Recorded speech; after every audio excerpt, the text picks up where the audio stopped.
Assalamualaikum warahmatullahi wabarakatuh.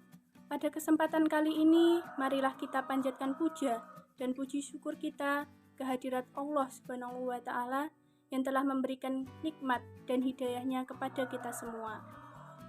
Yang kami hormati Ibu dosen pengampu mata kuliah Bahasa Indonesia, Ibu Dr. Andes Wahyuningsih MPD, serta rekan-rekan yang berbahagia. Perkenalkan, nama saya Putri Nurjana, serta rekan-rekan saya yang bernama Aulianisa, Priyas Muhita Putri, Andan Pramudita, serta Natasha Eka. Di sini kami akan menyampaikan pidato tentang analisis pengaruh mekanisme good corporate governance terhadap manajemen laba perusahaan. Menurut Sialagan dan Mahfud tahun 2006, corporate governance merupakan suatu mekanisme yang digunakan untuk memastikan bahwa supplier keuangan, misalnya shareholder dan bondholder dari perusahaan, memperoleh pengembalian dari kegiatan yang dijalankan dan manajer, atau dengan kata lain, bagaimana supplier keuangan perusahaan melakukan kontrol terhadap manajer. Penerapan corporate governance didasarkan pada teori agensi. Teori agensi dapat dijelaskan dengan hubungan antara manajemen dengan pemilik. Manajemen sebagai agen secara moral bertanggung jawab untuk mengoptimalkan keuntungan para pemilik atau prinsipal, dan sebagai imbalannya akan memperoleh kompensasi sesuai dengan kontrak. Rumusan masalah. 1.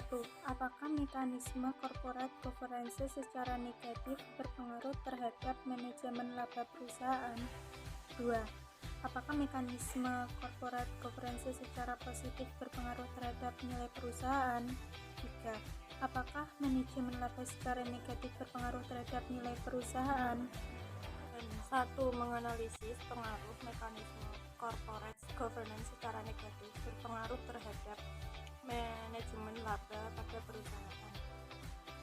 2. Untuk menganalisis pengaruh mekanisme corporate governance secara positif berpengaruh terhadap perusahaan pada perusahaan. 3. Untuk menganalisis pengaruh manajemen laba secara negatif berpengaruh terhadap nilai perusahaan. Manfaat. 1. Manfaat teoritis. Berdasarkan aspek teoritis, penelitian ini diharapkan dapat memberikan pengetahuan baru di bidang akuntansi, terutama yang berkaitan dengan mekanisme corporate governance terhadap manajemen laba dan nilai perusahaan. 2. Manfaat praktis. Berdasarkan aspek praktis, penelitian ini diharapkan bermanfaat bagi perusahaan dalam menerapkan dan memanfaatkan corporate governance untuk meningkatkan nilai bagi perusahaan. Corporate governance. Mekanisme merupakan cara kerja yang tersistem untuk memenuhi persyaratan tertentu.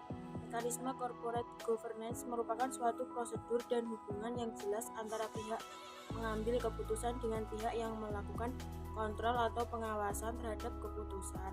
Nilai perusahaan. Nilai perusahaan dalam penelitian ini didefinisikan sebagai nilai pasar, seperti halnya penelitian yang pernah dilakukan oleh Nurlela dan Islahuddin 2008 dalam Kusuma Dilaga 2010. Beberapa konsep nilai yang menjelaskan nilai suatu perusahaan adalah nilai nominal, nilai pasar, nilai intrinsik, nilai buku, dan nilai likuidasi. Nilai nominal adalah nilai yang tercantum secara formal dalam anggaran dasar perseroan, disebutkan secara eksplisit dalam neraca perusahaan, dan juga ditulis jelas dalam surat saham kolektif. Kesimpulan. Tujuan dari penelitian ini adalah untuk mengetahui pengaruh dari indikator corporate governance, yakni kepemilikan institusional, kepemilikan manajerial, proporsi dewan komisaris, independen, dan komite audit terhadap manajemen laba pada perusahaan perbankan yang terdaftar di BIE pada tahun 2005 sampai 2008. Sekian pidato dari kelompok kami. Bila ada salah kata, mohon dimaafkan. Pak Topik menjahit kopiah dijahit, bedu yang utuh. Wabillahi taufik wal hidayah. Wassalamualaikum warahmatullahi wabarakatuh.